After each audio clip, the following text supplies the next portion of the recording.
All right, so let's just dive right into this. I'm looking forward to going over these cases with you, and hope you find some value in furthering your own research. Thank you so much.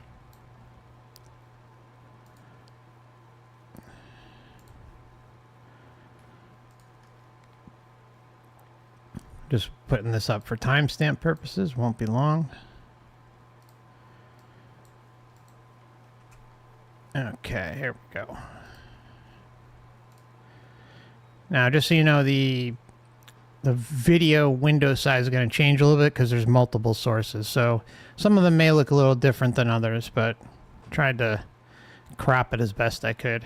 Was moving at a pretty high rate of speed through this light matrix and became aware very quickly that these light energies were all souls. Some of them I recognized, some I didn't, but I still felt I knew them. I knew I had been there before, and I knew that every orb of light was unique, but yet there is absolutely no separation. They are connected to each other in a way that is just magnificent, and I'm connected to them. And so I continued moving, felt no fear at all about, well, I'm moving through this light matrix, I'm going pretty quickly, and just really was loving it, and was shown in almost kind of, the way I can describe it was in front of the lights. There were very rapid images of different events from the life of those souls, from the physical and earthly life. I had seen some of my own in what I might call a life review, but actually the focus was not really on my own, interestingly enough. The focus was on these frames, it's the only way I can describe them, of experience that were connected to the souls. But I kept thinking, oh, it's going too fast, I can't really see. It was almost like I was watching a PowerPoint slideshow that was just going too quickly, and you want to tell the speaker, hey, slow down, I want to take notes. But I received the message that it really was not about the events. The important message was to watch how those events affected the souls. And I started focusing on the orbs of light and the souls, and the message was given to me that nothing could harm the souls. No matter what these events were, that the soul remained immortal and intact. And I was shown a lot of things. I mean, births, deaths, and some pretty frightening images, conflict, war, people who had been traumatized in different... So what do we hear already? We hear the normalization, right? We hear the normalization of, oh, well, you know, yeah, your essence, your soul, your spirit, however you want to refer to it, is eternal. And yeah, we do know that is the truth, right? That's 100% fact. But the part that always seems to be left out is how you can end up reincarnating back here over and over and over again and continually experience the horror show. Or you may have a better life. You may even, strike it rich and have the perfect friends, the perfect family, this and that. But when you still boil it down, you're still going to have the human condition. So you can have everything in the world and you're still going to, no matter what, suffer.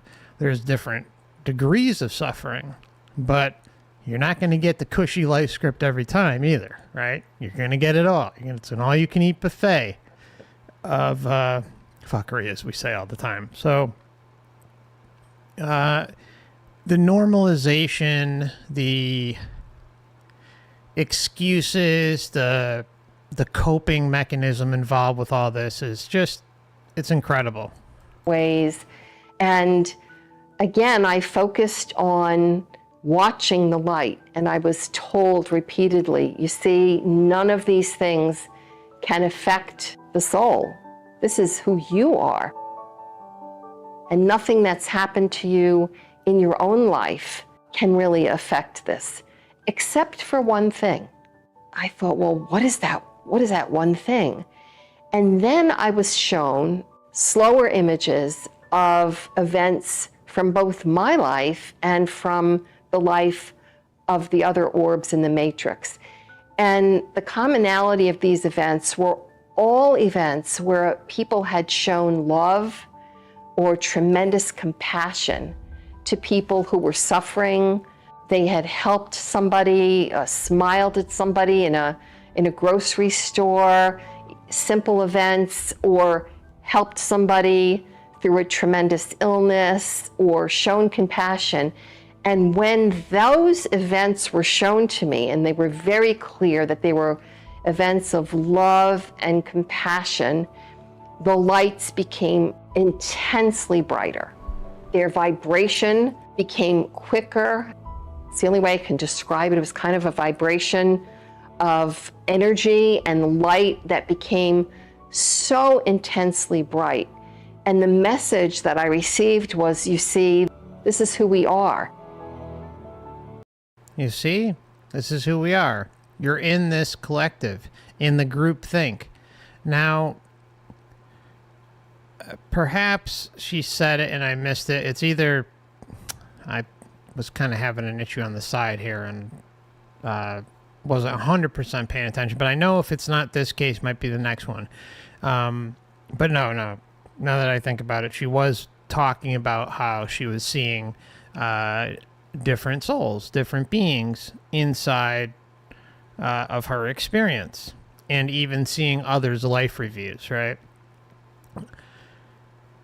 My gut feeling, because we do run across where NDers mention where they see sometimes a lot of other beings, and sometimes they do see other life reviews. Not that common, but seeing other beings that are not necessarily deceased family members or something, but a lot of times they're beings that they just know that they know them, which in my strong opinion are beings that, yes, they know them, they just happen to not recall them because they weren't involved with them during the most recent incarnation, and still kind of in the haze of Earth, and they're still end up coming back anyway. So we can even go and mention the chords roll and all this too, and how there's like a full awareness isn't necessarily as possible. Anyways, I think that the construct of the light especially, I think is a bunch. I think not only is it almost about 99.9, let's just say 100%. I'm 100% convinced that it's technological in nature, right? Whether you want to call it a quantum computer or AI or whatever the heck it is, it's clear that there's some sort of technological component to it based on a number of factors. But one of them that we talk about all the time is how every moment of our life from cradle to grave is recorded, from the most mundane to the most extreme, from the most loving to the most hateful, and everything in between. So I have a feeling, even with like just the love and the computer type nature, AI type nature of all of this, that I think there is a tremendous amount of real beings that work in unison to prop up the illusion at the time of death, or at the light more specifically. So I think it's like so you have a couple things. You have the computer aspect to it, but you also have a number of beings, entities, whether they're aware or not with what they're doing, I don't know, right? Remember, the whole thing we've talked about before is how there could be plenty of well-intentioned beings who are still full on in the illusion of the Matrix. They may not have been to Earth in a while, but they're still involved with the construct and the operation of the construct because they believed in the hierarchy of the system, the false hierarchy. That, you know, perhaps they're working for God or source or creator, or that they are doing this and that to ascend, right? To move up to the next level, to finish that level of the learning experience so that they can move forward. Okay, so I don't know. I was trying to word it as best as possible, but I hope it came across all right. That's kind of some of my thoughts. I think again, just to summarize, it's a combination of some sort of supercomputer that's involved with all this, but there's also beings propping up and administering part of the construct, or interacting with the computer and maybe emitting love and all this other stuff so that things run smoothly. Got to remember, this is an important operation, right? They need to make sure that everyone is in a haze, right? And bombarded with love and going to just submit. So, all right, we'll move on. This is who we were created to be. We are loving beings. Love and compassion is what makes us. This is where we came from. This is where we're going to return to. And this is really all that matters. This is really all that can impact the soul. And I remember just taking that message in and just feeling just so warmed and overwhelmed with that amount of love that I was witnessing and feeling. And I can only describe it as an unearthly love. It was nothing like any love I had experienced. The next thing I knew, I went to this place. Okay, so again, we hear this all the time. Sorry, I just meant to pause it earlier, but it's a love that can't be compared. We bring this up all the time. It's so important for this point to be in the back of your heads when researching this stuff, guys. It's so crucial. Amount of love that I was witnessing, so warmed and overwhelmed with that amount of love that I was witnessing and feeling. And so overwhelmed. We talk about how the light is the equivalent of a drug dealer on the corner giving out free samples. Trying to get you hooked, trying to keep you hooked. So it's got you. I can only describe it as an unearthly love. It was nothing like any love I had experienced. Unearthly love. It's unlike any love I've ever experienced. We talk about this all the time, right? Like how mothers with children, or anybody, right, will say it's a love that cannot be compared to on earth. And they're in awe, they're hypnotized, they're completely under its spell. And it's a love that can't be compared.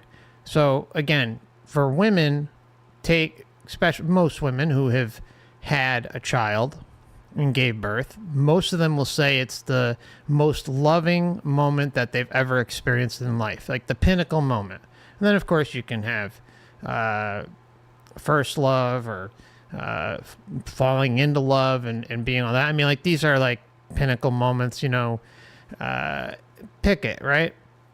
But it's a love that can't be compared to any of those things. Pick the peak moment of love or moments of love that you've experienced here in the Matrix on Earth, and it's not comparable.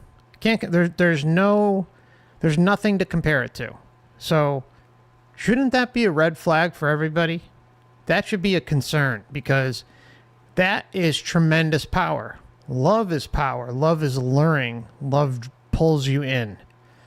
And this is exactly what's going on at the light.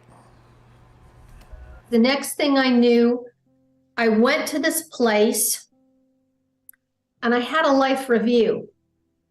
Now, I was 19, I was a kid, I hadn't done anything really, nothing criminal, nothing bad. I hadn't been a bad person at all. But when you have a life review, it's not a heaven or hell or a punishment thing. It's basically you see what your actions towards others felt like. So you're seeing this in tandem at the same time as experiencing what the other person in the equation was. Let's say you're talking to your mother very sharply. Well, I was able to see it as a spectator, but I was also being able to feel her point of view.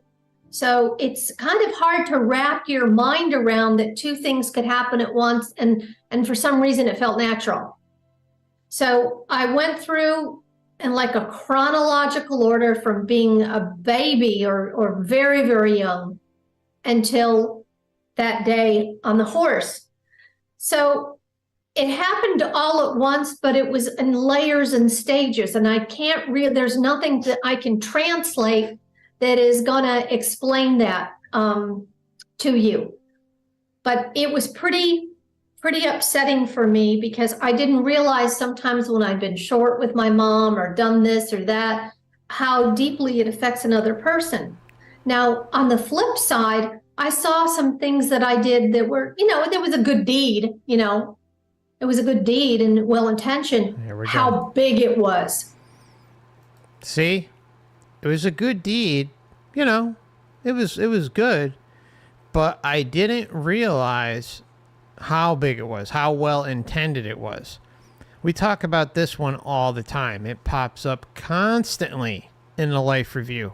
How the most mundane moment or moments of your life that you wouldn't even think would matter, the Matrix plucks them out of obscurity and presents them on a silver platter as if it's the biggest thing since sliced bread. Again, like like I don't even know. Like compare like the lamest thing possible. Like an old lady, a quarter falls out of her purse. Oh, here, your quarter fell out of your purse. You know what I'm saying? Like just like some of the most silliest stuff. And for some reason, the Matrix loves to pick these weird moments that, yeah, you did something nice for someone, but like it's like the equivalent of getting the gold medal in the Olympics, for Christ's sake, according to the Matrix. It's freaking bonkers. It's so weird. That how deeply it affects another person. Now, on the flip side, I saw some things that I did that were, there was a good deed, it was a good deed and well-intentioned, how big it was. Some of the small things I'd done, like protecting a girl in high school who was bullied by these two nasty girls, and protecting her and befriending her and being the buffer, how big that was. And I saw how painful the bullied teenage. Now, that to me would be a good moment for the Matrix to pick out, right? That's a good moment. She helps a girl out who's getting bullied and becomes friends with her and sticks up for her. Like, see, like that's a good thing that you would hope that, your life review would pick up if you were asleep and, not aware that you're going to end up back in the Matrix reincarnation soul trap. But, like, see, like you can understand that one. Being the buffer, how big that was. And I saw how painful the bullied teenage girl was. And that was pretty painful. I saw when I did something stupid when I was a little girl and how deeply it affected another little girl. And I'm like, oh my God, I wish I hadn't done that. I felt regret. I felt like this was a blessing. It was a lot of mixed things. It's a mixed bag of tricks. What I figured out. Oh, it's a mixed bag of tricks, all right. We know that. Interesting wordage, right? It's a very interesting, like almost like it's subconscious here. Just listen. Another little girl, and I'm like, Who oh my knows? God, I wish I hadn't done that. I felt regret. I felt like this was a blessing. It was a lot of mixed things. It's a mixed bag of tricks. It's a mixed bag of tricks. Really, really amazing wordage there. What I figured out during my life's review, the most important thing you can do in this life is do no harm. Do not interfere with another person's destiny. Like, you don't screw somebody else up, you don't screw somebody else over. It's basically like the physicians say, do no harm.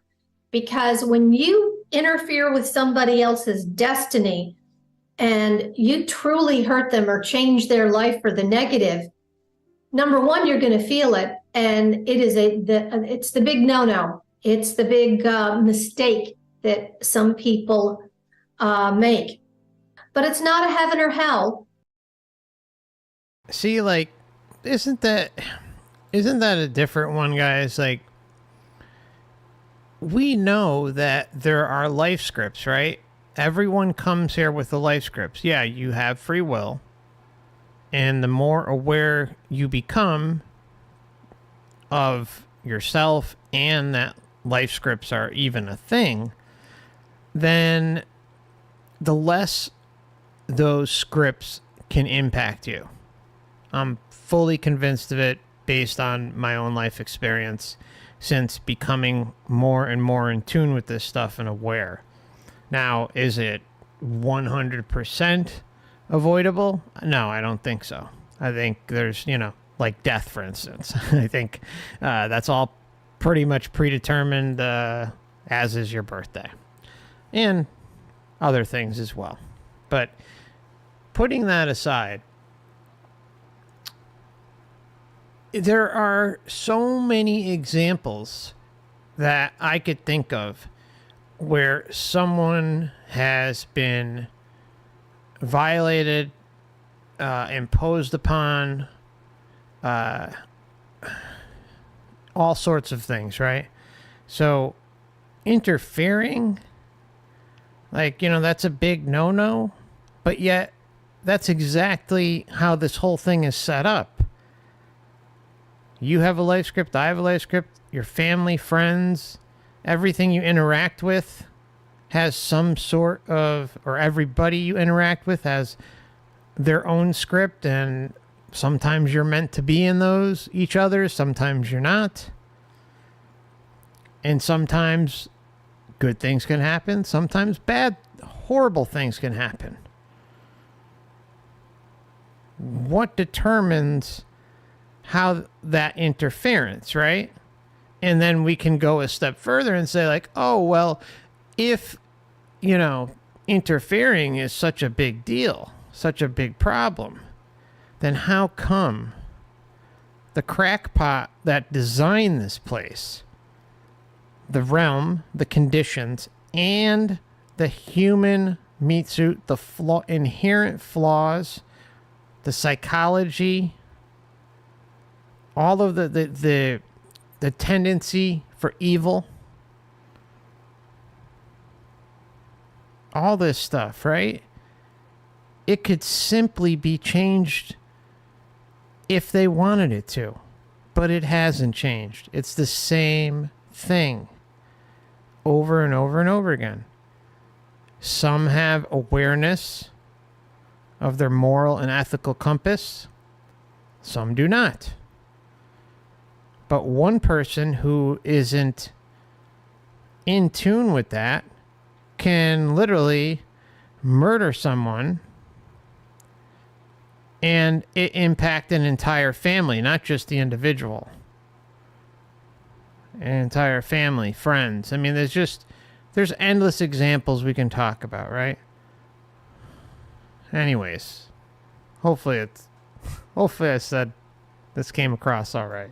It's more of an understanding and not a reckoning, but an awakening to what your actions are. So I'm not the best explainer of this because it was so many things so many wonderful things I got to relive, and some of the things I wish I hadn't done, all wrapped into one.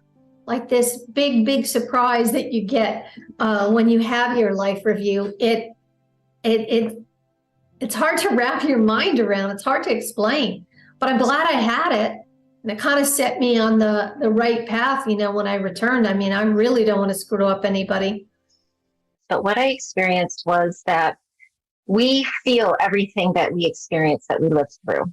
But we also feel that in relation to our relations with other individuals and the way that we impact how other people feel. We feel all of that as well.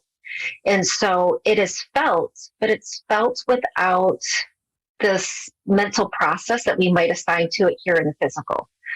And who is to blame for that but the designer of the crackpot meat suit, right? And the crackpot realm. Really, it's so simple to fix this. If something can, or a group of somebodies can create all this, and it continues to be allowed, you're telling me that they can't tweak it? Seriously. It's just common sense. Something that puts this much effort into something and how this whole place runs is doing it on purpose. The entire realm runs by design the way it's supposed to. It's not broken. And it's not meant to be fixed because it has fail-safe mechanisms in place when we do try to fix it. We feel all of that as well. And so it is felt, but it's felt without this mental process that we might assign to it here in the physical. Like in the physical, we think about it in terms of this person did these really heinous things, and we'll judge them as bad, and we put them in a box as being that. There, it was more like you had this experience that created these feelings for you and the people that you interacted with. And life script. See, the life script is important. The environment is important. The setup, the karmic debt, the karmic repayment that comes out of all this is a big part of it. See, like a lot of this stuff branches way out further than what can be condensed into one experience. And yes, there are, let's, for lack of a better word, say repercussions based on your karmic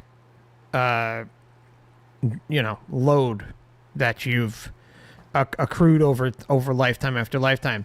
But it's only valid when you believe in it. Now, does that mean you should go out tomorrow and treat people horribly and do whatever the heck you want? No. I think all of us can clearly agree on that, right? Being good because you want to be good, treating others because you want to treat them good and be treated good yourself, right? But it's about us believing in this stuff, right? Buying into it, thinking that I need to work on bettering myself and repaying these debts from not just maybe last lifetime, but maybe many lifetimes, because there is compounded karma that appears here and there, right? But when you have, again, the life scripts involved with all this, the conditions could be prime for someone to be evil on top of what was scripted. There's a lot of kind of deep layers to all this stuff. But it's important to realize the levels of deception, and it goes, but don't believe for a minute that moving forward at the time of natural death and today that you have any sort of debt to this system that claims that everything is about love, when it clearly doesn't even love its own creation here. Feelings for you and the people that you interacted with in your life. And you're going to share that experience then. It's almost as if everything has to come back and be complete on the soul level. Everything that you experience in the physical life comes back, and you experience it, even if you didn't feel it yourself directly, you feel it in relation to those that you interact with. So if you create environments that are joyful in nature, you will experience the joy that other people have felt because you were connected to them in that way. If you create experiences that are painful, you're going to experience the pain that everybody else experienced as well. But the thing that makes people really uncomfortable, many people, not everybody, is that there should be some segregation of that on the other side. It would be impossible because everybody is part of the oneness. Everybody comes back into this place of complete and total love. When those experiences come back into this oneness, everybody is made complete again. Everybody is renewed. And the physical life and the things that happened in the physical body, you expand outside of them. They become inconsequential. Like we're really involved with them now because we're in a physical body.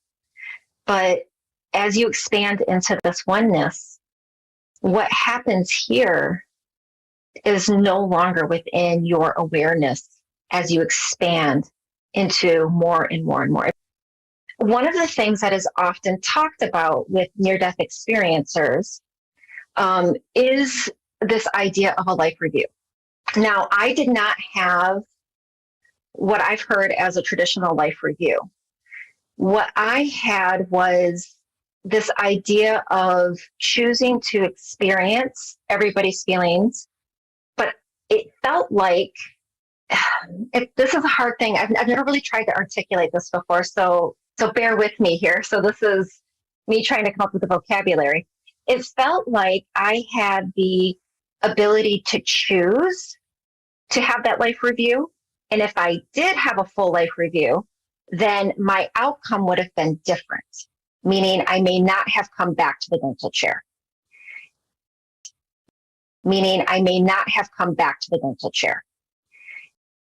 May have not come back. So, And I chose at some level to come back, but not in a way that I brought back that understanding. There's like this knowing inside of me, but it wasn't like there was somebody that greeted me and said, okay, you can have a life review, you can come back, it just seemed to be this understanding that's within me. So the one thing we talk about, and I think it's important in one of the data points, is sorry, that screwed me all up. Okay, so one of the important data points is the lack of memory, realization about what the memory, or about what the mission is that someone has to come back to complete, the work that they have not yet finished. Time and time and time again, we see experiencers, NDEers, more than not, that they know that, hey, I have some mission to complete. I have something to go back and do. And yet, over and over and over, we hear them constantly admit that they don't know what that is. A vast, vast majority of them, it's a very small percentage, that actually know what that mission or work is that they came back to complete. Why is that? And we're hearing basically the same thing here in this case. So if you have this incredible, powerful experience, and you know that you have work to do, a mission to fulfill, you come back and then that information is suppressed so that you cannot go forward and achieve that, that's pretty screwed up. And then over and over and over again across a number of different experiencer types, not just NDEs, we also hear about the mission and work to do. But the average person isn't even aware that that's a thing in the first place. Then you go a step further to an experiencer that has something profound happen to them. And they get to the same realization as other experiencers that there is this mission, this work to do, but yet they don't know. They don't know what it is. There was a guy I was talking to. I've mentioned him maybe once or twice on the channel, I think. Maybe more, I don't know, but no more than, no more than 5, if that. Anyways, I was talking to him for a while. I was trying to get him on the channel for an interview.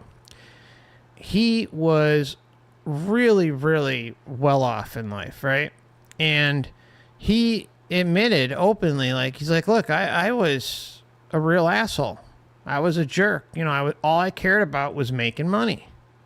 And then he had an accident, a scripted event, and ended up coming back and was like, oh, well, I gotta do a mission. That's not, I gotta do my mission. But he turned super compassionate and empathetic and donated tons of his money to better other people's lives with like food shelters and medical grants and health things, all sorts of stuff. Like, he was doing incredible stuff. But you know what he said to me? He says, I hope that this is what I was supposed to do. He didn't know. Now, it's awesome that someone with resources comes back and stops being an asshole and helping others with that enormous wealth. But at the same time, when I was talking to him, it almost seemed like it was transactional in his head. Like, I hope I'm doing this for I'm doing what I'm supposed to do by, helping others. But I don't know. So it was almost transactional because he knew that the life review was a thing, having had experienced it.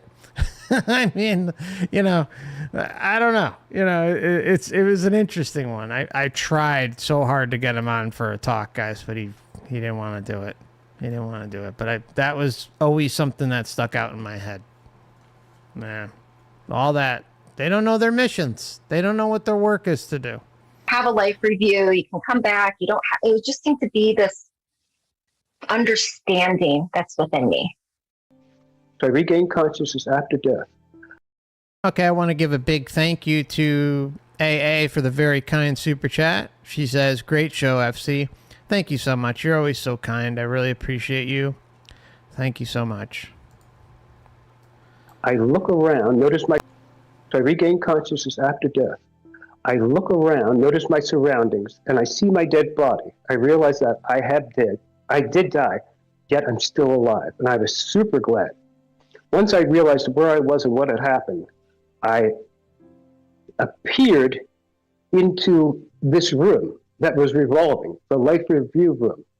And when a person is having a spiritual experience and they suddenly disappear and appear someone else, that's a lapse in consciousness. And that should be watched because it means that something may have happened between here and there. Like there is no continuity of consciousness where you remember step by step, you go into another place. So I appeared in this life review room. I was floating in midair in the middle of it. And here I have a picture of it. I can show you. It's even better. I was floating in the middle of this life review room. Right here. I'm just going to back up this picture a little bit.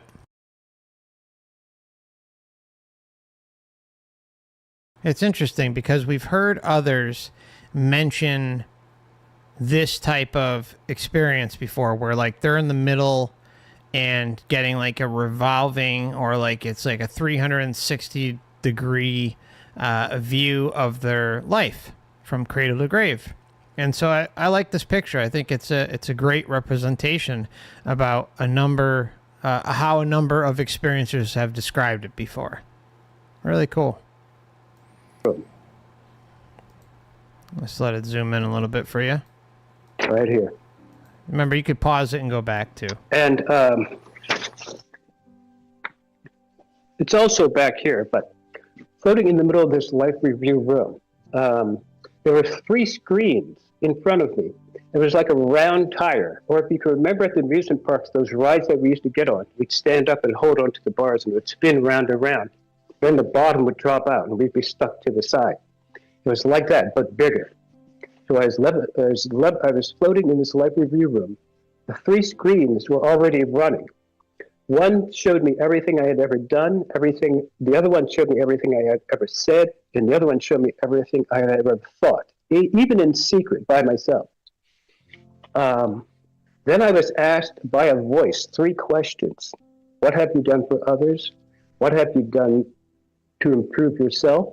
And have you always believed in me? And he already knew the answers to those questions. At the same time, on the side, there was what some people might feel is like a Muhammad, a Buddha, or a Jesus-like figure exhorting God in my behalf to let me into heaven, into the higher realms.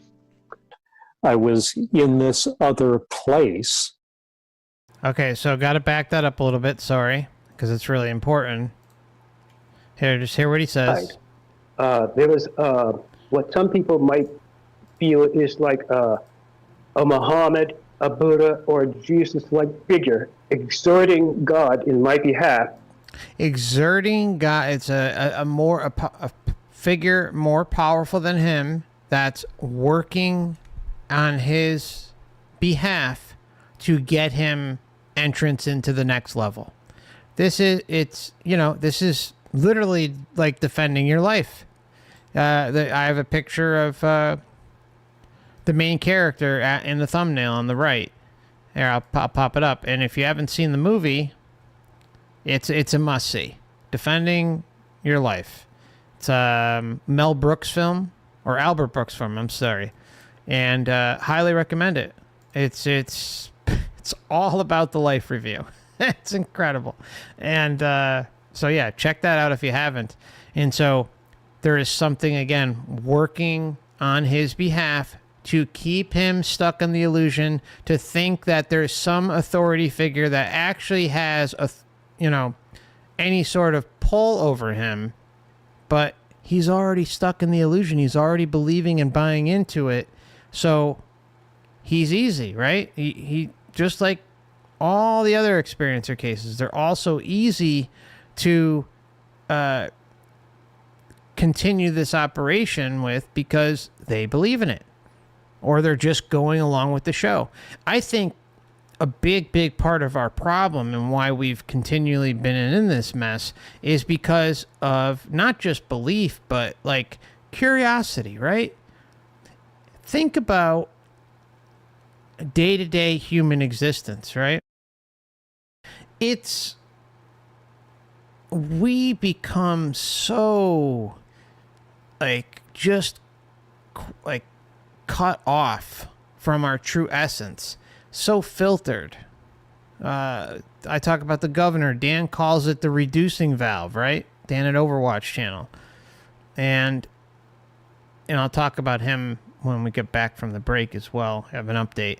But anyways, it's like we're so limited in our perception and understanding about who and what we are that, think about it, when you cross over, guys, or when we've crossed over in the past after previous incarnations, curiosity is going to exist when you're coming from this state to like a state, right? Where everything kind of just opens up. It really is the perfect setup job from start to finish. It's so well thought out and so intricate that it's easy to comprehend how we can get stuck in this. Then you add things like soul groups and attachments and friends and family and and you know, maybe a love of the life that you just came from. I mean, there's just so many things involved. An addiction to the sensory experience, an addiction to the material world, material plane. I mean, it's endless how many things play a factor in all of this. And the Matrix doesn't need much. It just needs you to believe in just a little bit of it. Just a little bit of it. And if not, well, there's curiosity. Good old-fashioned curiosity. And boom. You start showing that curiosity, going along with the show, seeing, hey, what's around that corner? What's down that tunnel? What's that light at the end there? Maybe I'll go get some of that. So easy. So easy for us to continually fall into this. And nobody talks about the power of non-interference, sovereignty, and liberation. That's everything I talk about. Like, because why not test it out? Why not test it out? Instead of just, you know, caving and saying, oh, they're too powerful and I'll never get out of here, or the worst, what if this? What if that? What if this? What if that? In my world, there is no what if or what, you know, what about that? What about this? There is, that doesn't exist in my essence, my being. I'm not going to give them any of the what ifs. They are not deserving of it.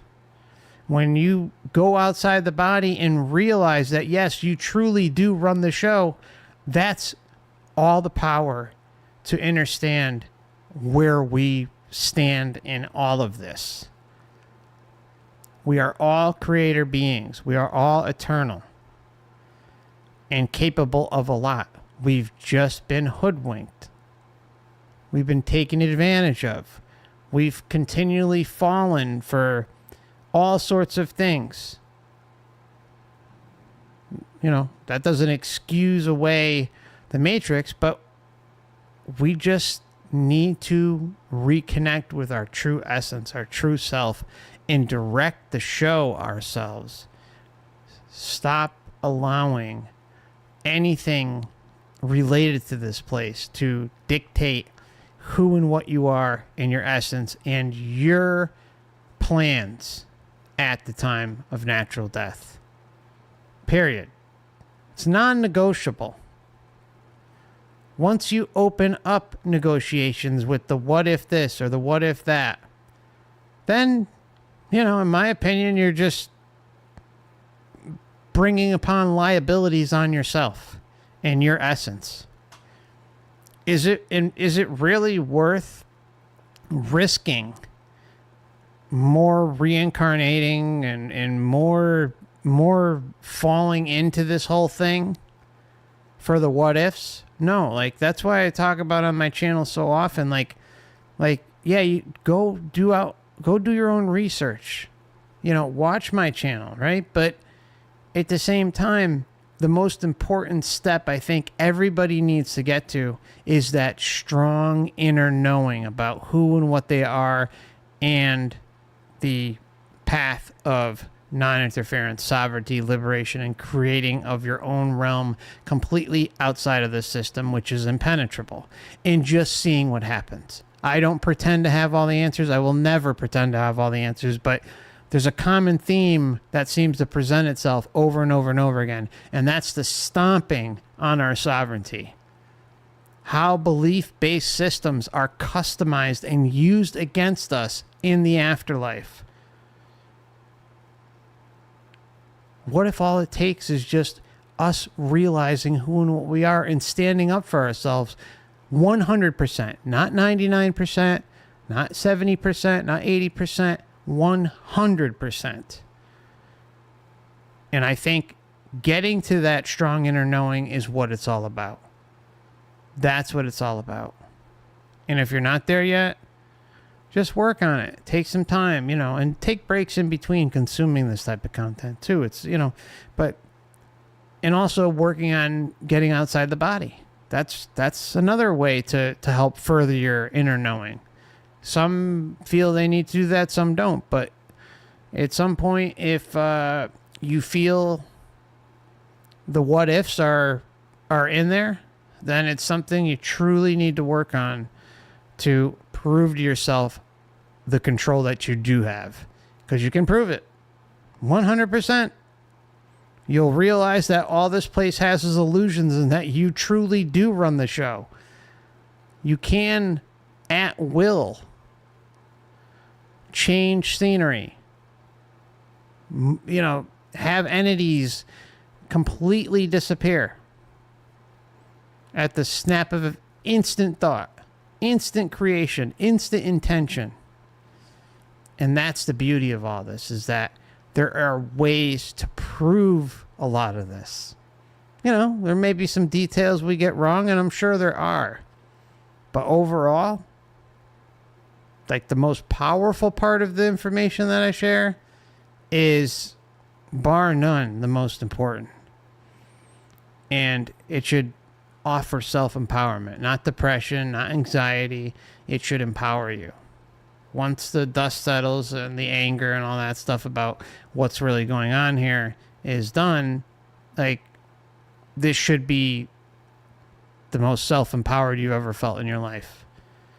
And that, in my opinion, is worth everything. So, rant over. To let me into heaven, into the higher realms. I was in this other place. And I can't say that I was sort of looking back, and yet I was. And it was extremely, the energy was extremely bright. And, you could call it as very light, a lot of light. Yeah, there was that. It wasn't harsh, but it was very bright and very clear. And I started going through, I believe at that point, some of my life, just looking at it.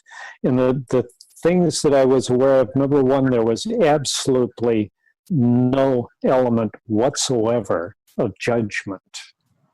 It was, the closest I could describe it was pure love, taking into consideration that everybody's got their own sort of idea of what love is. But this was vibrationally, it was just a place of joy, ease, non-judgment, and an absolute total beauty. Absolute total beauty. Non-judgment. But, like, the non-judgment thing, like, it's clear that it's cushioned with the love bomb, right? It's cushioned. Otherwise, why is it there? If it's not about judgment and sinning and all this stuff, then why is it there? Why is there a life review at all from cradle to grave? Doesn't that kind of inherently mean that there's some form of judgment? Oh, no, but they always say I'm judging myself. It wasn't something else judging me, it was me. But yet there's an entire mechanism that just so happens to set it up in a way that is judging. It's incredible, right?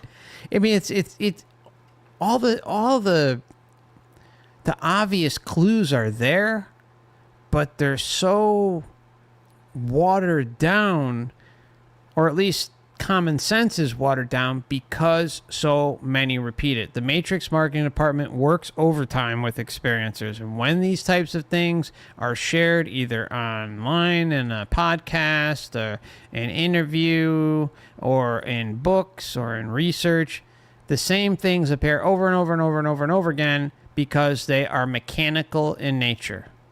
They are programs that literally run when these types of experiences happen. And it's default programming. It's like turning on your computer, turning on your phone, turning on your tablet, and it's booting up. And then it's like, soon as it gets into the screen, gets into Windows or the phone, then like it's fully functional, and it runs based on a certain set of parameters that it is capable of, such as, you know, downloading an app, opening an app, playing a video, closing a video. You know, I mean, it literally is a program. Okay. I saw Control Voice says, I'm a fairly new subscriber and I've been going through your old videos. I want to thank you for putting all this material out there. They're some of the best videos I've ever watched. Oh, thanks so much. I really appreciate it. I'm glad you're finding value on it, and wishing you the best on your journey. Welcome. And that's the way I experienced that. And I didn't, it's not like there was somebody there to meet me. It was a strange combination when I look at it from here of there was absolutely nobody else there, and yet there was everybody that I've ever come in contact with was there. Sort of outside of that duality of either or, no, both at the same time. I immediately began to see a life review from three perspectives.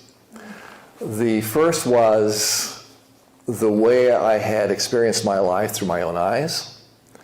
The second was the way that the people with whom I interacted experienced me. And the third was sort of this omniscient point of view. And I remember thinking as I'm going through this, why did this have to happen? And I was feeling profoundly ashamed at some of the ways I behaved. I was feeling profoundly ashamed at the way I behaved. Not judging. There's no judging, though. Isn't it incredible when you stop to just listen to what they say?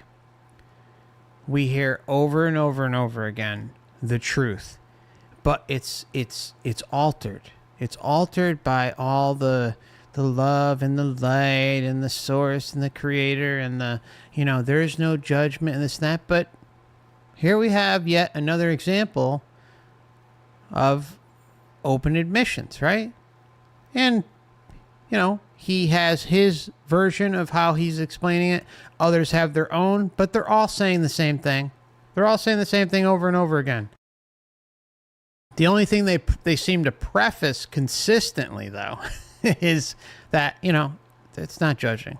There's no judgment. Nothing's judging me. It was me judging me. It was just me. Thank you so much, Spirit. That's a very kind super chat. Thank you so much. I appreciate you. There, just listen to what he has to say one more time. We're going to keep going. Me. And the third was sort of this omniscient point of view. And I remember thinking as I'm going through this, why did this have to happen? And I was feeling profoundly ashamed at some of the ways I behaved. And the answer I got back from this being, first of all, this being is next to me. I'm feeling, I'm going to say him, watch these things with me and experience these things with me. And I'm feeling really pretty small at that point. And the communication I get back from him through this tidal wave of love. Title, just so much to unpack just with what he said. I'm sorry, just listen here. And the things with me, and I'm feeling really pretty small at that. I'm feeling really pretty small at this point. And then there is what he says, a tidal wave of love. The communication I get back from him through this tidal wave of love, and it's totally, it's what's the word I'm looking for? It's total acceptance and no judgment whatsoever.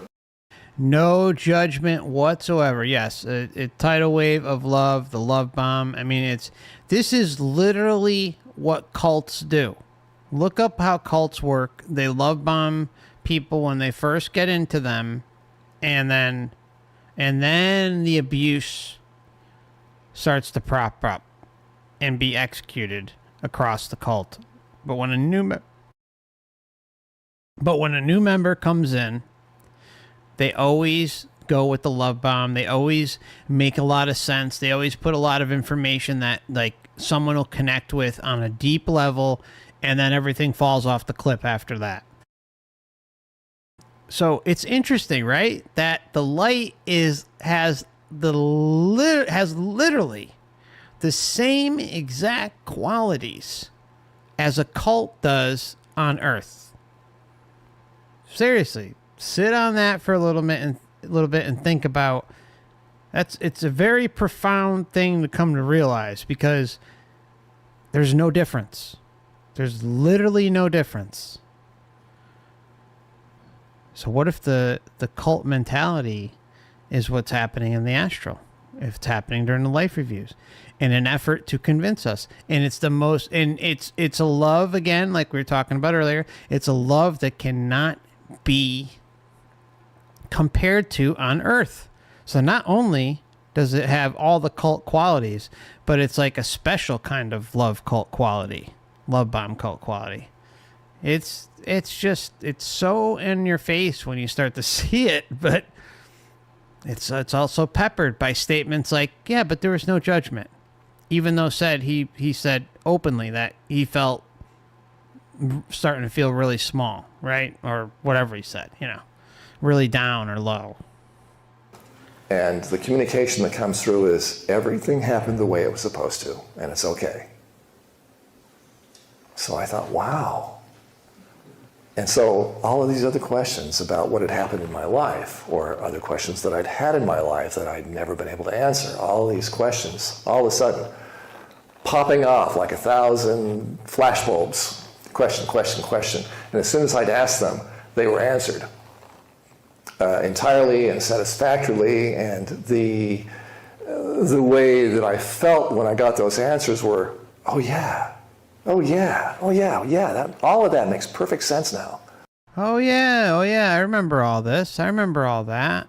See, this is how this thing works. It's all of a sudden you're connecting with information that you once knew. But it's information that you once knew in relation to the Matrix, not into relation to your true essence that has been around forever, right? What about, we talk about this all the time too, like, what about what was going on before we came into this mess? What was going on? Not just, all the incarnations here, not just the astral realm and everything related to the overall overarching matrix system that involves who knows how many astral realms, who knows how many material/physical realms, whatever, right? And who knows, all sorts of other wacky realms that we have maybe no clue about, that like is part of this entire mass deception. But what was going on before that? Before we entered the gate and signed on the dotted lines of the terms of service to come into this whole thing, right? What was going on? We don't have memory for it. And that's why I talk about us thinking bigger. Think bigger. Don't constrict yourself to very basic thinking. Now, when I say think bigger, but at the same time, it's like, I don't know what that think bigger means. I don't have the answer to what that means, but all I do know is that when we just kind of condense things down to the human perception, or just like the astral realm, or the DMT realms, or the mushroom realms, or what ketamine realms, or the OBE realms, the astral projection realms, or the lucid dreaming realms, all this stuff, like that's all very clearly linked to the same overarching matrix system. It's big, it's unique, it's massive, it's mind-blowing, it's interesting, but what's beyond all that? That's where the thinking bigger comes in, because we don't know. We don't know. So isn't it time that we reclaim our essence? Reclaim our state of being with 100% sovereignty, and get those memories back about who and what we are and what we did long before we came into this mess. We deserve it. We absolutely deserve it. And nothing should rob that from you. Nothing. So, and as I was experiencing, as I'm enveloped in this love, there's no way to describe the power of it. And I'm feeling the experience of it, and I'm feeling the presence of what I'll call God. And it's total love. It's this amazing power. My sense was it was. It's an amazing power. Power. You know, power has the ability to deceive and control. And it's total love. It's this amazing power. My sense was it was the power that created us, that created the universe, that created everything, and that we were part of that, and that God doesn't exist out there somewhere. We exist within the consciousness of God, of this, what we'll call God. I wasn't having a display of my life like that was bad and this was good and that was a sin and that's where you hurt this person and that's where you need to clean that up and you've got karma there. And it wasn't like that at all for me. It was more of a celebration. Every experience flashing for the 38 years of my life right there. But it was all celebrated. There was no shame on you, that was bad, you hurt this person, or I was molested by my grandfather when I was 3 years old, and there was no, that's the bad guy that did that to you. It was nothing like that. It was just these are all of the soul plans that you came to experience. Look, I've heard these before. Like a number of times. Do you realize the type of... This is how powerful these experiences are. That things like your grandfather, you could be explained away. All right? It makes more sense now. You know, it's all part of a cosmic plan. I mean, my heart goes out to her. But this is like... It crushes me to hear that. And it's not the first time. This is how deep the deception goes. That cognitive dissonance is on full display. Allowing that type of activity to be like, oh, it's all in part of God's plan, the Creator's plan, the Source's plan. You know, it's all part of a learning experience. I mean, that's literally what we hear over and over and over again. Let that sink in, how screwed up it is. That's the bad guy that did that to you. It was nothing like that. It was just No, you know, Grandpa was a saint. These are all of the soul plans that you came to experience, and we're showing it back to you. And what an amazing, amazing, amazing 38 years you've had. Oh, well, it's amazing. How many amazings do we need to hear, guys? An amazing, amazing, amazing experience to be violated as a child. Again, my heart goes out to her. I have nothing but empathy and compassion and mean no ill will whatsoever. But this has to be in your face, up front and center, to realize how powerful all these systems of deception are. How easy it is to explain atrocities away. Extreme suffering, neglect, and just being violated. as a child. Doesn't matter, right? Child, adult, what does it matter? It's all the same. It's still horrible and awful, disgusting, revolting, and yet it can be explained away when someone has an experience. What can you do? What can you do? You know, we got to talk about this stuff. The only way to talk about this stuff is to show you examples, and this is one of them. I'm sorry. This is how sick we become. This is how deep in it we are and have been for who knows how many lifetimes. And that's why, like, oh, well, you know, maybe, I want to fight the Matrix. I want to take it on and shut it down. Don't you think that would have already happened by now? Let's get real. To the folks out there who think that, I respect it. I understand it. But there has to come a point when you be honest with yourself and realize that, yes, everything is functioning as is, as it's supposed to. Those who are going to rationalize this stuff are going to rationalize it. They're just simply not ready to move on. And you, a single being, or even a group of beings, are not going to be able to overtake an entire massive matrix system because you feel you're the chosen one. I mean, really, like the whole Messiah complex with those who want to take on the system. Look, it's respectful. I get it. I was in the Rambo mode early on in all this too.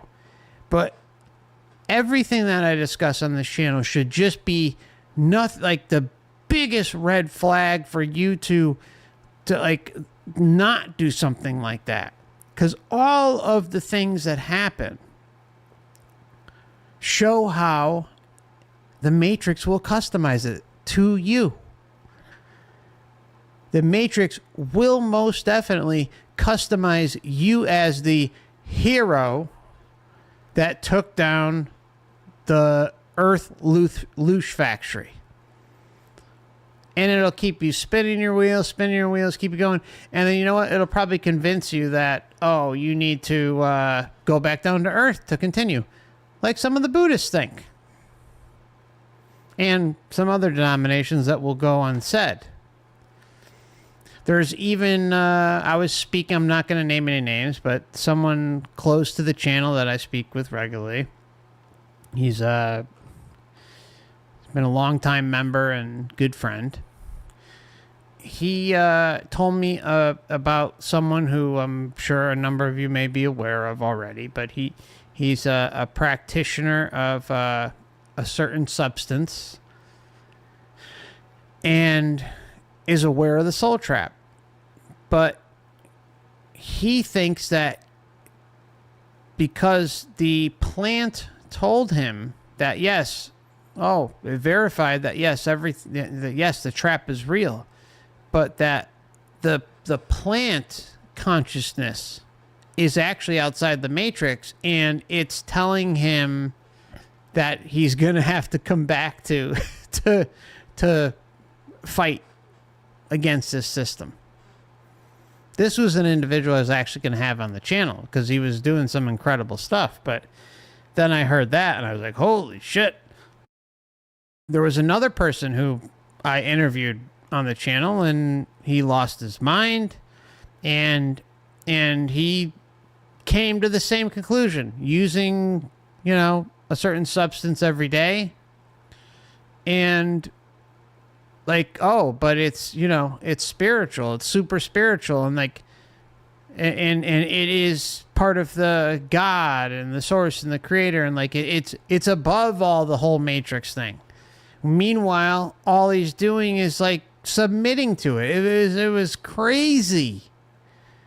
I mean, a lot of this stuff I don't even talk about because it's so much as just, I've talked to so many people about all sorts of different things and different experiences, all different types of experiences. And it, all I see over and over and over again is just someone giving away their sovereignty. And if it's not this God, it's that God. If it's not, Jesus or Buddha or Muhammad, then it's freaking ayahuasca or DMT or LSD. Or the mushroom gods. Or it's the same result over and over and over again. Just stomping on their sovereignty. You got to be so careful when you're looking at this stuff, because you can even go and experience some of this for yourself and then fall deep in a rabbit hole, deep in some very, very meaningful and fruitful and informative experiences. Profound information, profound knowledge, profound understanding about who you are, what this place is. But it's only going to allow you to go so far. It's only going to allow you so much until, if it doesn't have control over you, it's going to make sure that it does. Anyways, that's another rant today. There's so many bad actors out there. So many people, even in the whole Soul Trap apparatus of the internet, I guess you can say, right? There's so much out there that just is questionable. And hang-arounds and just exploitation. Flat out exploitation. And just weird ass negativity and toxic stuff. Don't allow that type of stuff to affect you or insert itself into you, because you deserve better. I don't involve myself with any of it. It's like, if someone can't see through some of the toxic crap that's going on out there, well, it is what it is. It is what it is. I'm not gonna get in the dirt and rumble with everybody. I just don't, it's not my problem. Discernment's important, but there are so many roadblocks and detours that someone can kind of weave themselves in and out of, and that's why fine-tuning your discernment through things like experiencer cases can be so helpful. Initiating an affirmation practice for yourself and the daily it can really help, or mindfulness practice, a meditation practice, small things like that. Breathing exercises, allowing information to process, allowing it to settle, and say, okay, that seems off, that's a good experience, that's a correct experience, that's a real experience. This one might be a little off, I leave it in the maybe bullshitting pile or the not bullshitting pile, or but those who are kind of taking advantage of people and just straight up hijacking information that's been shared here with Dan, with hijacking stuff from Dan and Wayne, and not even, and just mixing in their own weird bullshit with it. I don't know.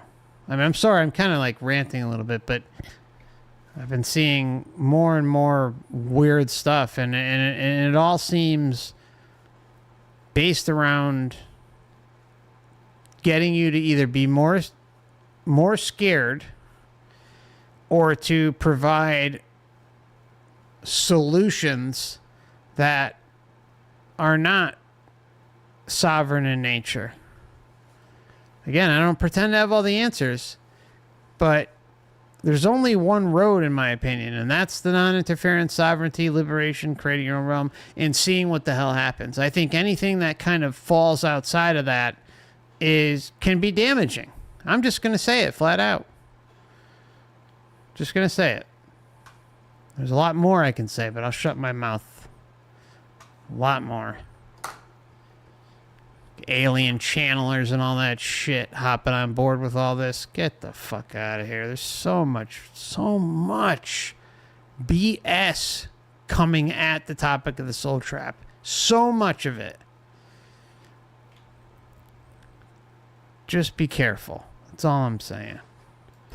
It was just seconds, the whole 38 years. And it was replayed beautifully. And again, when I say replayed, our mind goes to, was it a teleprompter? Was it, I can't explain that to you because there was nothing physical. I just knew we were in this thing that felt like a monument, and I felt somewhat unworthy, almost like it was a church or cathedral or something that I didn't necessarily deserve to be in. Having this. I didn't deserve to be in. Felt like a monument, and I felt somewhat unworthy, almost like it was a church or cathedral or. I felt unworthy. Something that I didn't necessarily deserve to be in. I didn't deserve to be in. I mean, this is the there's so much of this stuff. Like we talk about a lot too, like how some individuals feel like they come back and they don't know, they're so affected by what happened to them, but some of them feel like they got kicked out of heaven. I mean, how sick is that?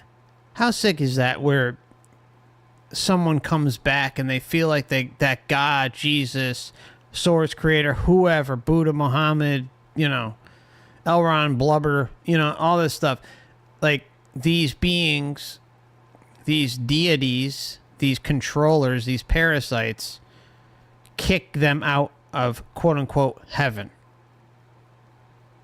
Unworthy. No, you're worthy. You're more than worthy. Don't give them an inch. That's why the what if mentality is so dangerous. And that includes in the comment section, guys. I see, look, there's a lot of great comments. There's a lot of comments that are deep in the pits, and I understand some people get depressed and anxious and have trouble processing this information, but don't let others' issues affect you. Don't let them pull you down to their level. They'll get there eventually, and I hope everyone does get to the point of realizing who and what they are and how powerful they are, and that none of this stuff has true dominance over you whatsoever. But until someone gets there, don't let them bring you down either. That's not that you shouldn't have compassion and empathy and try and support them and lift them up in the comment section, but that at the same time, don't let them pull you down. Because that happens, and it's sad. It's unfortunate, but everyone has to make their way through the minefield that is the soul trap and come to the realization that they are much more stronger than they give themselves credit for, and that everything is based on beliefs and illusions, and that's all they have. They can help mold your beliefs, your understanding about certain information that is propagated in your head from cradle to grave here, but that can all be erased. That can all be taken out. But when someone gets to that point and perhaps goes outside the body and realizes that, yes, I can apply my intention as a creator being and instantly see the effects for myself, until that's realized, those things are realized, and that the deprogramming process begins, well, there's not much you can do except, send them some love, some kindness, some support, and that, everything will be okay. Just hang in there, encourage them to take a break from the information, consuming anything related to the soul trap, and then coming back later, and then working on processing all that so that they can get to that strong firm inner knowing. And, you know, like, this goes for any case that I've talked about today. Like, I am not judging the individual. I am not talking down to the individual. All I'm doing is deconstructing their words, their phrases, their data points, and linking them to others so that the pattern can be revealed. And that was my big lesson in the near-death experience. So then I start laughing and vibrating, and I go, oh, this is it. Like, this is what I've been, like, wondering about all my life. Like, what's this side like?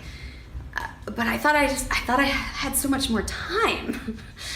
and then they showed me my life. It was like over here. So we kind of moved, and it was like drawers stacked up on top of each other, and you could look down through it, and I could see my whole life.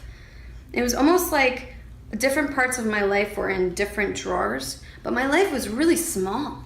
Like, it wasn't like all those things that I spent nights worrying about, they weren't in those drawers. Like, they, you know what I mean? It was just all the little things that don't mean anything really, you know, we don't remember a week later, but we had so much anxiety or what, it was not there. It was just, it was like what I loved and what I gave myself to, and the people that I loved, all of that, the emotion of my life, that was in those drawers. And again, I knew my whole life like instantly, and it was like, oh, and it all made sense, and I was here now, and it made sense. And as I was entering what I call the tunnel of light, people were greeting me, and some of the people were still alive on Earth, but they were there greeting me, and along with people who had passed to the other side. They were welcoming me, there was music playing, and I didn't care. I just had this drive to get to the light, the source, the power, which was totally... I just had this drive to get to the light, to get to the source. I mean, this is the type of power that it yields if you give into it. What is that? What is she talking here about? She's talking about being curious. She's curious. This drive, this power. You know, we hear about how, you know, individuals go flying down the tunnel, and they're curious what that light is at the end. What is it? I want to see it. I want to know what it's all about. And I think it's been so embedded in us to want to be curious, want to know what it is, and perhaps subconsciously we even know what it is. It's a love bomb. It's an amazing thing to experience, and I can't wait to get there. That's what I think goes through our heads lifetime after lifetime, or our minds. And then what I'm talking about is disavow and disengage in all of it.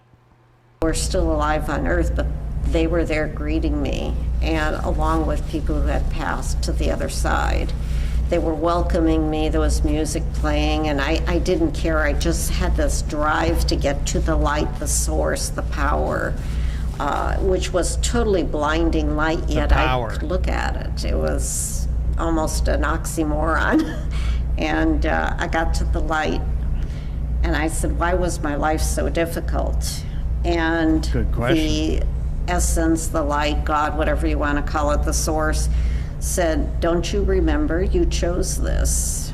And he brought in some guides that individually took me to a table and said, remember when you chose this? You also chose these things, and we told you not to because it was too much to handle. So, but you insisted, you wanted to do it, and then they... You know what's interesting is this does pop up from time to time, and sometimes in pre-birth memories, pre-birth planning, and then sometimes in NDEs where it's like, oh, like you picked like a big plate. You know, you wanted to do more than you can handle, and we tried to dissuade you, or yada, yada, yada, right? And then when you kind of analyze it a little bit further, it seems to point that most individuals who are of that mindset, or when they come across in an experience, the objective is to finish things up faster so that they can move on, so that they can proceed in liberating themselves, or quote unquote moving to the next level. But it's all part of the matrix. It's all part of the same system. This is how deep it goes. Like, there are so many layers to this and so many patterns, but they show the same thing over and over and over again. And some may not have these qualities, some may. But the point is, there's consistency across the board, and we at least have a certain set of parameters to work with that prove, in my opinion, hands down, we are dealing with some sort of deceptive set of forces to keep us contained within its creation, instead of choosing our own sovereign path and our own creation through liberation. Sent in more guides who went through the same process because I kept choosing a lot of things. Apparently, I wanted to do it all in one lifetime. And then I recalled the choices I made pre-birth, which sort of solidified and said that was okay. So I went back to the light, and the light says, now it's time to judge your life. And I did a life review, which to me appeared... Yeah, but there's no judgment. Now it's time to judge your life. But there's no judgment, right? No judgment. But it's time to judge your life. But I was judging myself. That's what they say. I was judging myself. But in this case, it's time to judge yourself. Time to judge. The light says, now it's time to judge your life. And I did a life review, which to me appeared as a film strip with the leader holes to it. And each frame was a different instance of something that happened in my life.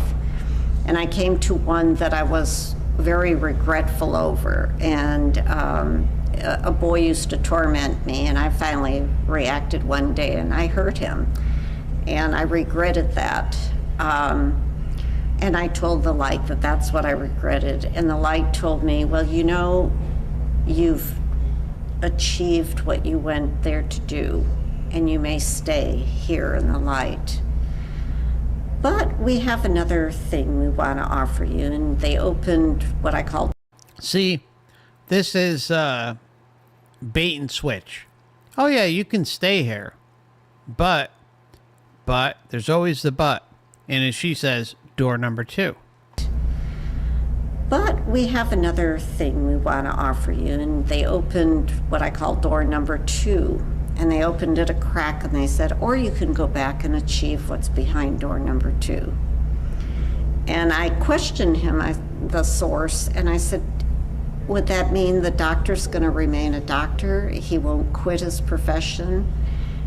And the source said, yes, he will remain a doctor if you go back. And I said, I was giddy with joy, and I said, then I'm going back. I want him to remain a doctor. That's my gift to him. And I was popped right back into my body instantly. And then I'm pushed through this tunnel. And it wasn't until later I realized that was my birth, because then the next thing I see is... I realized it was my birth, so pre-birth right here, or conception. My mother cradling me. And I looked so much like her, I was confused and thought that I was looking at myself at first. But then I realized I'm feeling everything. I can experience everybody's points of view. And my mother was 18 when she had me. And that was when I got, wow, she loved me, she wanted me. And that euphoria that I was experiencing, that was in the birth canal. That was my own. I want to be here, like my choice to live. But it was also hers, her desire to have me. Mm-hmm. So that was just a complete surprise to me. The first of many. Now, I think there's a number of experiencers in this, and I'll try to get the links up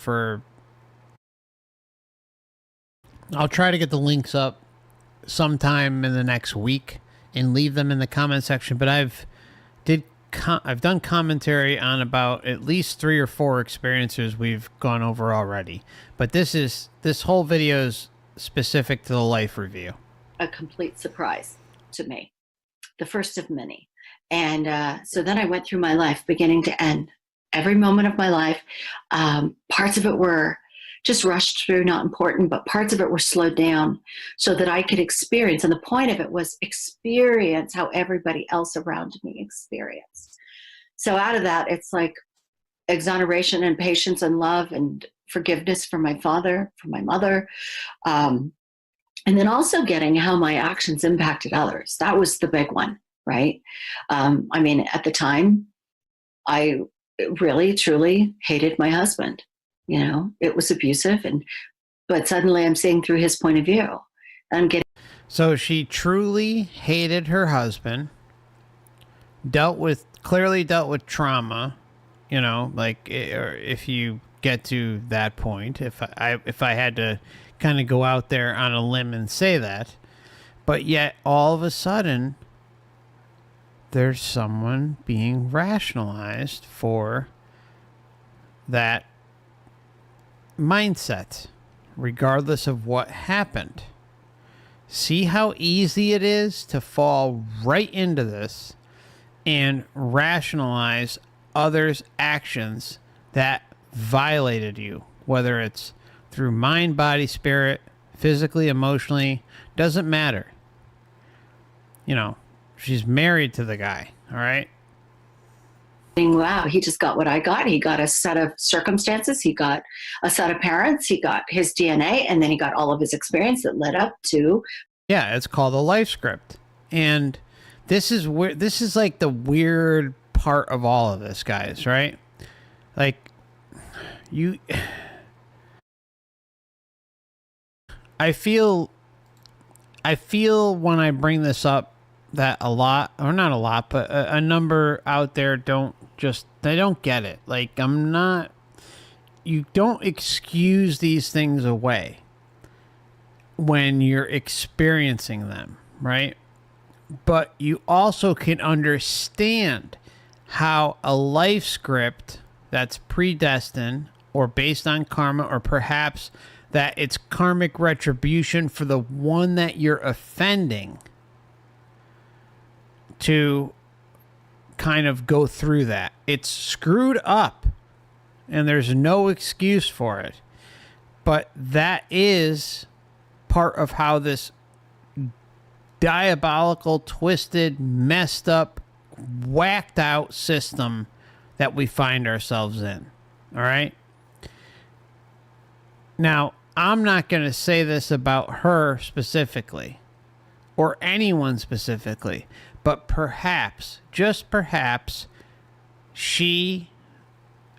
when she was in a different incarnation, or someone else was in a different incarnation, that there was something that they did against the other, aka her husband, and that this is the roles being reversed.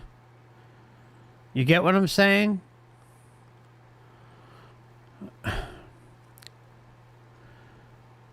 Those who are abused become the abuser.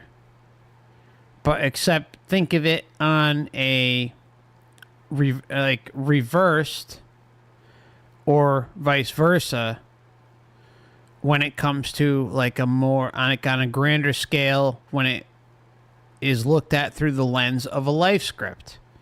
I know it's sick, I know it's convoluted, but that is the functionality of this matrix. Whether that is happening specifically in this case or any other case, I don't know. But it seems to point in that direction. Does that excuse the behavior? Does that excuse the suffering that her or anyone else that goes through something horrible has to endure? No way, no how. but it puts things in perspective about how screwed up things are. That's all I'm saying. How he was a set of parents, he got his DNA, and then he got all of his experience that led up to how he was the way he was when, and I had contributed somewhat to that. So I was able to see completely. And then it came all the way to the end. And I was pretty excited. Wow, I'm dead. I knew I was dead. I took 3 immediately. Well, there was a lot of lessons, but the 3 most primary lessons that I figured I felt as almost the life review were like gifts to me. The lessons, they were gifts. They were gifts. Most primary lessons that I figured I felt as almost the life review were like gifts to me. The first was acceptance, because I saw my entire life and I got to see it through other people's perspectives, through that exchange, and I got to see it in such a way that I understood, I suddenly knew who I was, and I could accept that this is who I am, and that I may not be a perfect person, but I could accept that this is who I am right here, right now, and that I can work on myself. You could work on yourself as long as it's within the construct of the Matrix, as long as it falls under the Matrix umbrella of control. This is who I am right here, right now, and that I can work on myself. I have a lifetime to work on myself, and I'm probably going to have more lifetimes to work on whatever it is my agenda is at that time, in future lives or past lives. And I feel that, so that acceptance was a big lesson for me, because with acceptance, you can be comfortable in your skin and your surroundings and talking to everyone else.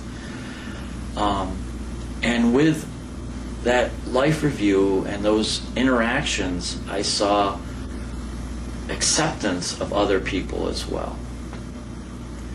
Before my near-death experience, I was pretty brash, didn't have much understanding of other people's point of views, and I was very self-centered. I had my own view, and it was self-contained. And if you didn't agree with my point of view, then I didn't care, and I would just you weren't much a part of my life if you didn't believe in what I believed in. So, but in the life review, I got to see that there are other people's paths that don't have anything to do with me, and that they can live their life, and and now I have a tolerance for their path that I didn't have before, because I saw that they have their path and they have their purpose in life, and it doesn't necessarily have to agree with my path and my purpose, and I can be tolerant of that.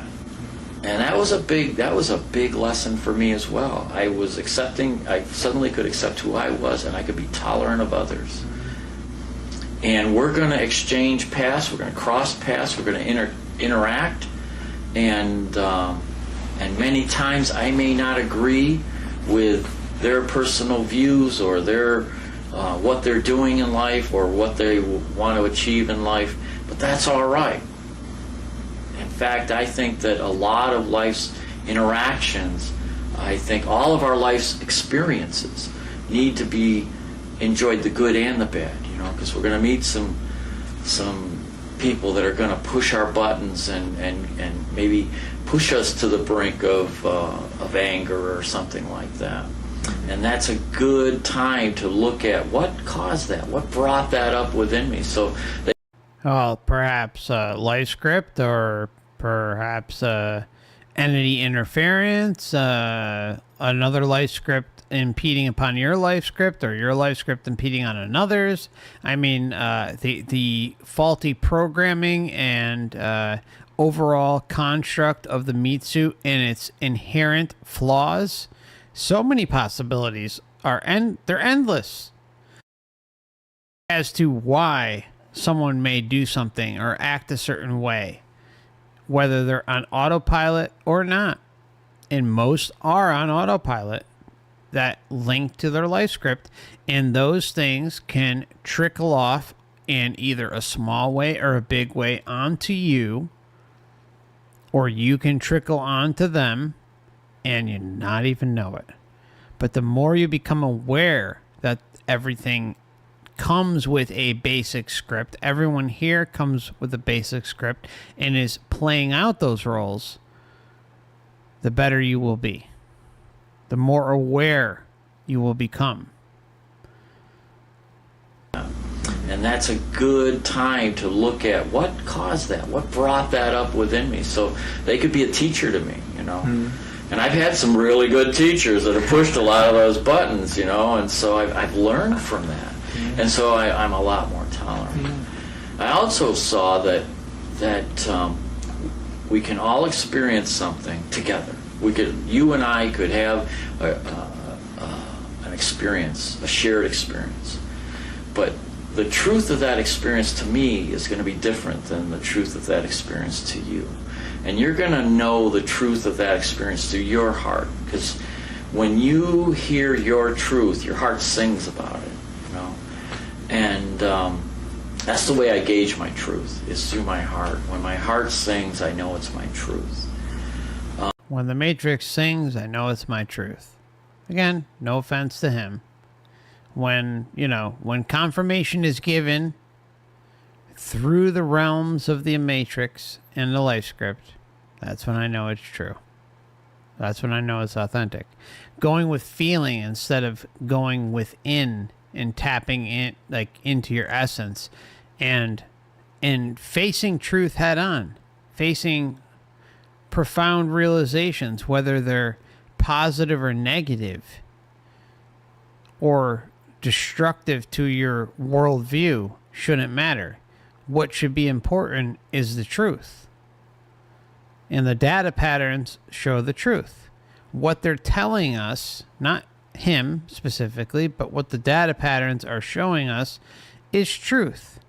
And that truth is showing an inconsistency with what's actually happening here and being rationalized as normal when it's the furthest thing from normal. We live in an insane asylum, and all we're trying to do is liberate ourselves and move on. And there are so many booby traps set up along the way to keep us contained within the illusion. Are you going to shoot down that illusion? Are you going to continue to go along with that illusion and hope that it's authentic and accurate and then be memory wiped and go through this whole process again? Or are you going to stand up for yourself through things like non-interference, sovereignty, liberation, creating your own realm outside of this entire construct and seeing what happens? It's that simple. Because remember, if we're all wrong, or at least if some of us are wrong about kind of this plan, right? Then clearly something that we are told over and over and over and over and over again that is loving and caring and compassionate and empathetic, that it loves us, right? And that everything's about love. It clearly would certainly not have a problem with us going our own way, doing our own thing, leading up to and at the time of natural death, and welcome us back. If after that, after we have basically contained ourselves within a realm that is impenetrable, it clearly wouldn't have a problem welcoming us back into the fold, if it is what it claims to be. And everything points that it's not everything it claims to be, but instead is full of shit. It proves that over and over and over again. But on the slim chance that we're all wrong, then clearly, based on all the data, it would welcome us back with open arms. So the question is, do you roll the dice and just believe what it's selling? Even though everything is freaking completely opposite from what it claims to be? AKA everything's about love and light and acceptance and learning and growing and excelling and ascending? Or do you just say, fuck all that. I'm going to go my own way, do my own thing, and I'll see what happens. But if I'm wrong, well, seeing it's so loving and caring and compassionate and empathetic, it'll welcome me back. No problem. You can't lose. You can't lose. Otherwise, what is it? Just false advertising, right? Deception. Matrix marketing department, which that's what it is. But, you know, for technicality purposes, I like to put it out there, you know, just to frame it in that way of thinking so that those who are, you know, on the fence or kind of new to this information, that they'll kind of just think like that. So they've got all their bases covered. Clearly, something that is so loving and understanding and compassionate and empathetic is not going to leave you out to dry, to hang and dry, if you want to come back and be with it. It's that simple.